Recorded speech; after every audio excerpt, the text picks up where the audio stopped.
Hello good morning. आज के हमार रेसिपि हलो दई डिमेर रेसिपि।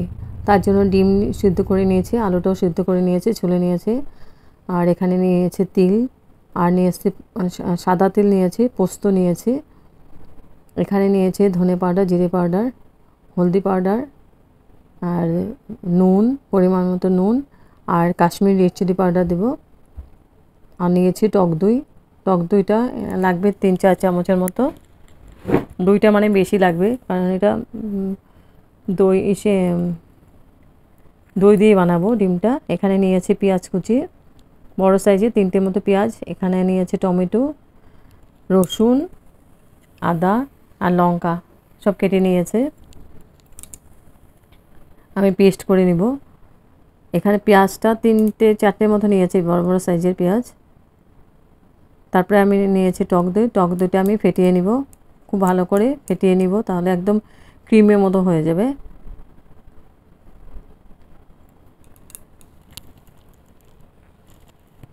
হেভি টেস্টি একটা রেসিপি ডিমের, অসাধারণ টেস্ট হয়।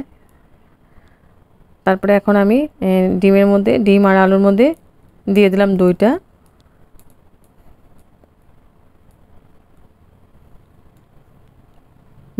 দইটা দিয়ে আমি খুব ভালো করে মেখে নিব ডিমগুলোর মধ্যে। ডিমগুলো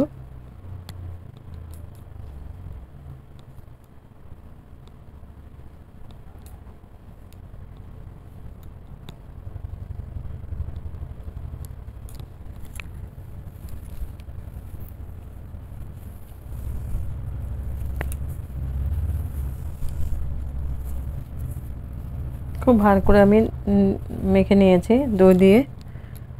তারপরে মিক্সিং জার নিয়েছে, মিক্সিং জারের মধ্যে দিব তিল, সাদা তিল দিয়েছে আর দিয়েছি পোস্ত। আমি শুকনাই একবার ঘুরিয়ে নিব, তাহলে পেস্টটা একদম মিহি হবে পুরা। আর এখন জলটা দিয়ে দিলে না, এগুলো মিহি হতে চায় না। ফার্স্ট এমনি শুকনাই আমি ঘুরে নিব। তো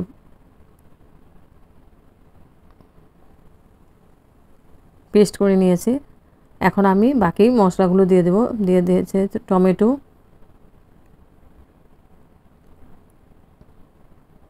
তারপর দিব রসুন, আদা, লঙ্কা আর দিব পেঁয়াজ।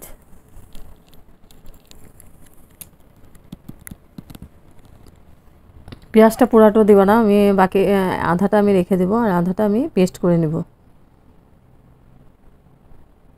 এখানে নিয়েছি গুঁড়া মশলাগুলো দিয়ে দেব, ধনে পাউডার, জিরে পাউডার, হলদি পাউডার,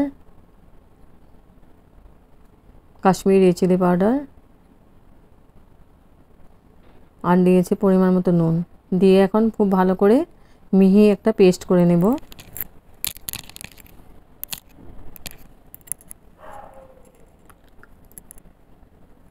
এবার পেনটা বসিয়ে দিয়েছে। পেনটা মানে স্টিমটা এখনও দিইনি, ওভেনটা এখনও অন করি নেই।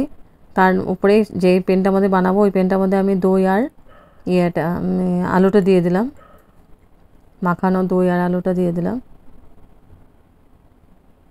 ডিম, দই, আলু, ডিম। তারপর আমি পেস্ট করা মশলাটা দিয়ে দেব।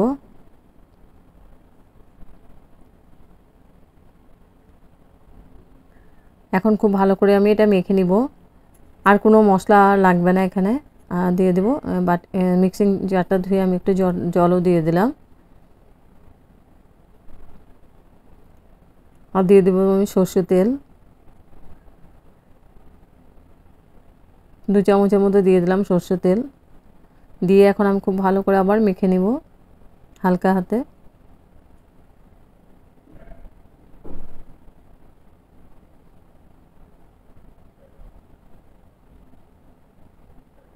একদম নতুনত্ব, রান্নাটা একদম নতুনত্ব আর খেতে অসাধারণ টেস্টি। রুটি, পরোটা, নান, ফ্রাইড রাইস, প্লেন রাইস সবার সঙ্গে খুব ভালো লাগবে খেতে, হেভি টেস্টি হয় খেতে।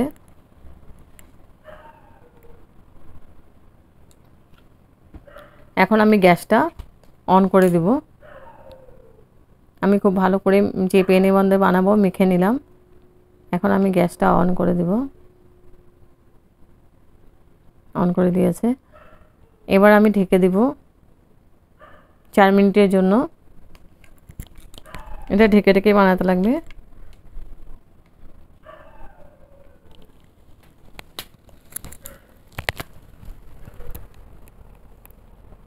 এবার 4 মিনিট পরে এসে একটু মিষ্টি দিয়ে দেবো। মিষ্টির জন্য মধু দিয়ে দিলাম 1 চামচ। আর মিষ্টি মিষ্টি হেভি টেস্টি একটা রেসিপি, খেতে অসাধারণ টেস্টি হয়। দই আছে, তো দই আছে, আর ইসে আছে, টমেটো আছে একটু টক টক, এই জন্য একটু মিষ্টি দিয়ে দিলাম, তাহলে খেতে ভালো লাগবে খুব। তো মিষ্টি মধুটা দিয়ে আমি একটু ভালো করে নাড়াচাড়া করে আবার ঢেকে দিলাম 4 মিনিটের জন্য।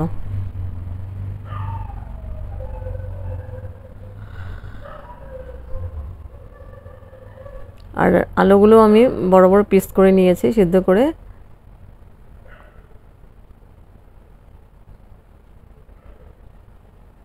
তারপরে আবার ঢেকে দিলাম। এবার ঢাকনা উঠিয়ে আবার নাড়াচাড়া করে দিচ্ছি, দেখে নিব আলুটা সিদ্ধ হয়েছে কিনা। আলুটা পুরোটা সিদ্ধ হয়ে গেছে।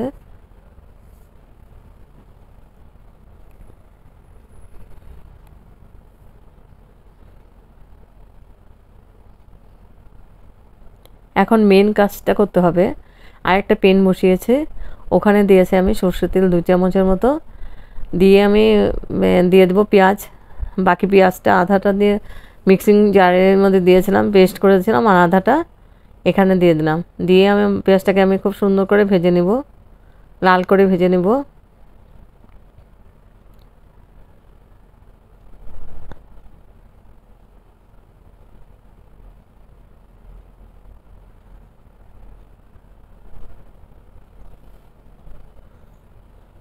একটু নুন দিয়ে দিলাম, তাহলে পেঁয়াজটা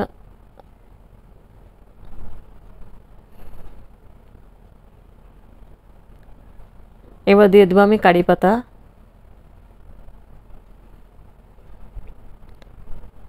এখন আবার ভালো করে ভেজে নিব পেঁয়াজ আর কারি পাতাটা।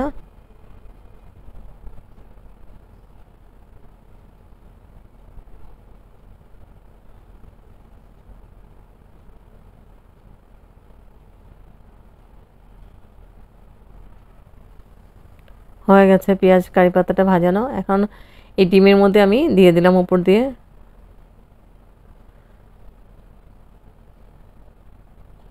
কারি পাতা আর পেঁয়াজের ফ্লেভারটা এত সুন্দর আসে, খেতে অসাধারণ টেস্টি। কারি পাতাটা মাস্ট লাগবে, এই কারি পাতাটা। তারপর দিয়ে দিলাম আমি 2টা কাঁচা লঙ্কা, উপর দিয়ে গার্নিশের জন্য 2টা কাঁচা লঙ্কা দিয়ে দিলাম। হয়ে গেছে, এবার আমি গ্যাস অফ করে দেব। দেখতে যেমন সুন্দর হয়েছে, খেতে তেমন টেস্টি হয়েছিল, একদম নতুন নতুন টেস্ট। তো গ্যাসটা অফ করে দিয়েছি আমি। গ্যাসটা অফ করে স্ট্যান্ডিং টাইম 5 মিনিটের জন্য আমি ঢেকে রাখবো। তারপর আমি গরম গরম সার্ভ করব হেভি টেস্টি একটা দই ডিমের রেসিপি।